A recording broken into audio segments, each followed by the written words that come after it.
Hello বন্ধুরা, কেমন আছো?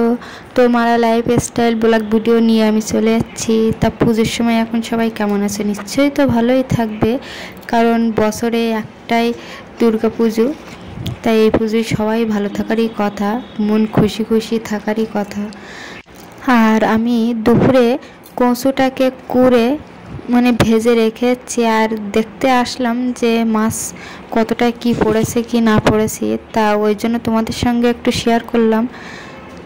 তা দেখুন বন্ধুরা, ছোট্ট পুকুরে আমাদের বড় পুকুরের থেকে মাছ ধরে এনে ছোট রাখা হয়। আর এই ছোট পুকুরে মাছ ধরে রাখার কারণ হচ্ছে, আমাদের বাড়ির পাশে যেহেতু এই ছোট পুকুরটা সবজি ক্ষেত, ওই জন্য এখান থেকে টুকটুক করে ধরা যাবে।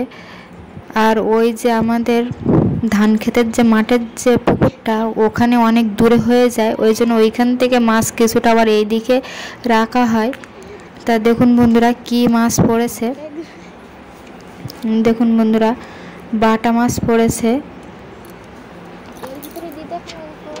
আর এবার আমাদের এইখানের পুজোটা একটু অন্যরকমই, তার কারণ হচ্ছে এবার পুজোর থিমটা হচ্ছে যে আলিপুরের জেল।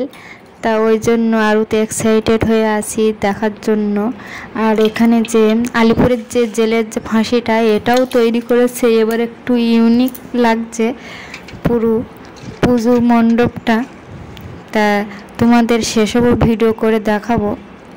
তা দেখুন বন্ধুরা, এই দিকে তোমাদের দাদাভাই একটা বাটা মাছ পেয়েছে আর একটা মনোপিয়া মাছ। দেখুন, আমি অবশ্যই আমার মাছ অতটা চিনি না, তবুও তোমাদের দাদাভাইয়ের কাছ থেকে জিজ্ঞাসা করে শুনে বুঝে তারপরে তোমাদের সঙ্গে শেয়ার করলাম। দেখুন, তো অলরেডি আমাদের বাটা মাছ 4টি হয়ে গিয়েছিল আর একটা তেলাপিয়া মাছ।